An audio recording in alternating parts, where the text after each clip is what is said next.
Jadi kalau menggali potensi masing-masing itu ya, yang pertama tadi informasi, harus well informed.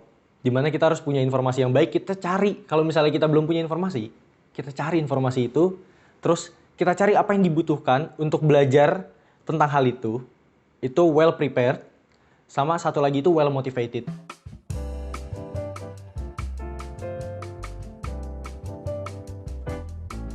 Hai Mas Rian, semoga dimanapun kamu berada tetap sehat dan semangat ya.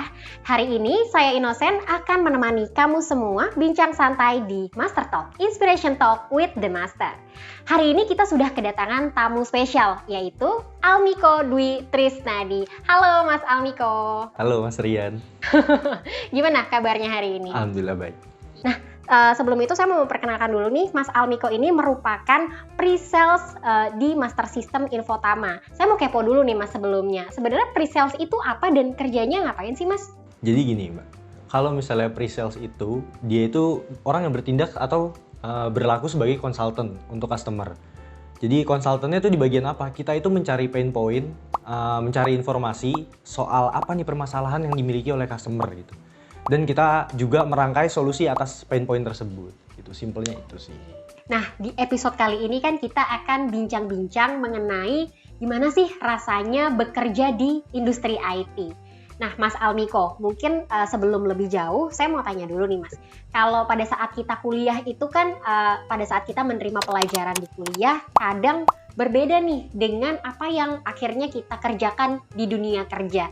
Mas Almiko boleh diceritain nggak gimana sih pada saat dulu kuliah, kemudian sekarang sudah bekerja, terutama di industri IT? Kalau dari kuliah itu, ritmenya itu dia tuh terjadwal gitu. Jadi misalnya hari ini, hari Senin mata kuliah ini, hari besok mata kuliah ini, dan PR di hari Senin pasti ketemunya ibaratnya di hari Senin lagi gitu kan.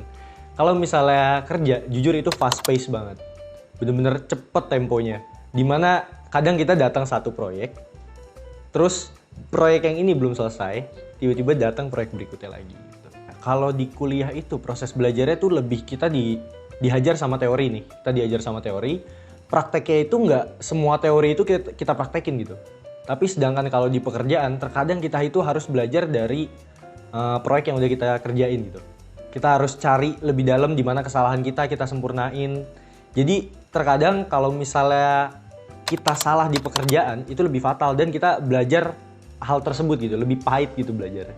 Oke, tadi kan kita ngomongin soal proses belajar. Nah sekarang kalau tantangan apa sih yang Mas Almiko hadapi ketika berada di bangku perkuliahan? Apakah berbeda juga nih tantangannya dengan di dunia kerja? Kalau tantangannya ya, kalau misalnya kuliah, kita itu males-malesan gitu misalnya. Itu yang rugi kita sendiri, bukan orang lain. Tapi kalau misalnya di kerja nih tantangannya, kalau misalnya kita males sedikit aja, yang rugi itu bukannya kita doang, tapi klien rugi, perusahaan sendiri rugi, tim rugi, orang lain tuh banyak kena dampaknya kalau dari kita males-malesan. Jadi tantangannya itu kita nggak boleh males lah, itu harus dihindarin banget gitu. Dan kita pahamin juga lah, orang-orang punya beban yang sama. Bisa diceritain nggak Mas, pada saat Mas Almiko pertama kali masuk ke perusahaan, kemudian memegang sebuah project nih, gimana sih prosesnya pada saat itu? Di sini saya sebutin aja simpelnya anak perusahaan dari oil and gas ternama di Indonesia gitu. Itu klien pertama saya. Nah, dengan orang yang PIC-nya atau person in charge-nya, saat saya kontak, itu tantangannya itu di proyek pertama saya tuh dia agak inkonsisten. Jadi ibaratnya inkonsisten tuh kayak gini. Dia minta A, oke kita kasih A. Terus tiba-tiba pas kita diskusiin lagi di meeting, coba kasih B, oke kita kasih B. Saat kita kasih B, dia minta A lagi. Terus ujung-ujungnya kita kasih option dua-duanya, dan ujung-ujungnya dia milih yang B lagi. Gitu, jadi itu inkonsisten banget jujur. Iya, nah dari project itu kan pasti setiap project itu kan punya suka dukanya. Mungkin bisa diceritain selama ini nih suka duka yang paling terasa itu seperti apa sih Mas? Kalau misalnya dukanya ya kita itu berhadapan dengan banyak orang gitu, dan orang-orang kan nggak cuma klien ya, tapi mungkin dari tim kita pun juga orang juga kan mereka kan gitu, dan orang itu nggak sempurna gitu. Orang itu punya kekurangan dan kita harus bisa toleransi akan kekurangan mereka. Di situ dukanya.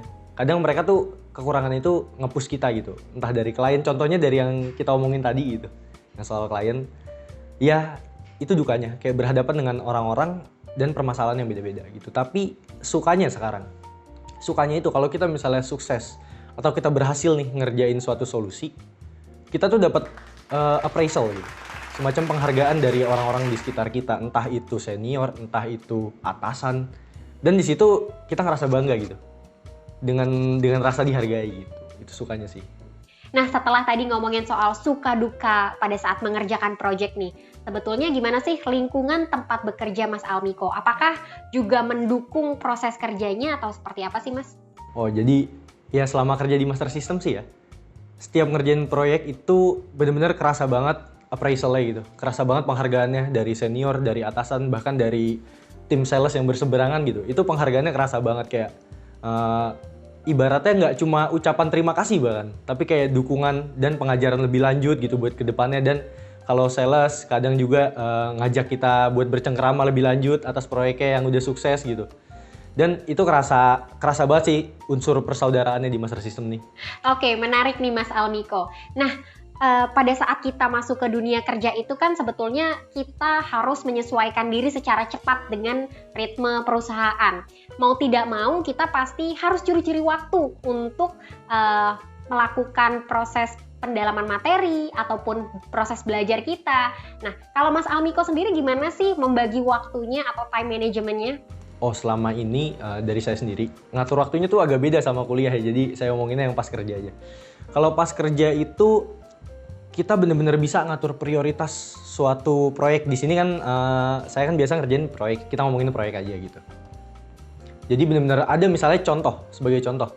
Ada proyek satu nih yang gede, 7 hari jangka untuk submitnya, 7 hari, proyeknya agak banyak gitu perangkatnya.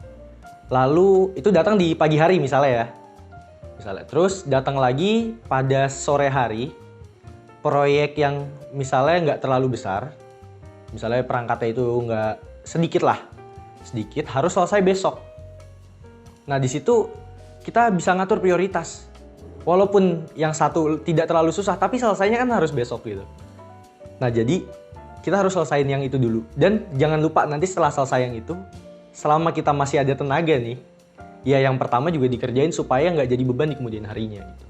Oke, kalau pada saat di tempat kerja nih Mas, gimana sih cara menggali potensi dirinya supaya bisa lebih berkembang?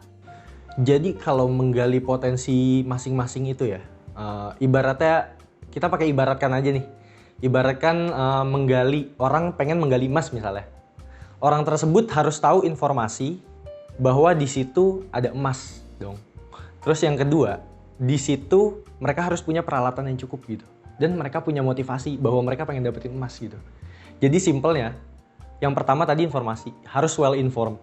Dimana kita harus punya informasi yang baik, kita cari. Kalau misalnya kita belum punya informasi, kita cari informasi itu, terus kita cari apa yang dibutuhkan untuk belajar tentang hal itu well prepared, sama satu lagi itu well motivated. Yang terakhir, kita harus punya motivasi yang besar untuk belajar gitu.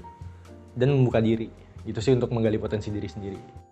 Oke, tadi kita sudah ngomongin soal time managementnya dan juga gimana caranya Mas Almiko menggali potensi diri. Sekarang saya mau tahu nih Mas, kalau misalnya ada sebuah project nih, gimana sih caranya kita untuk menyesuaikan ritme kerjanya dengan satu tim kita? Karena kan kita juga perlu menyesuaikan diri, jangan sampai nanti projectnya jadi nggak selesai karena ada tumpang tindih pekerjaan.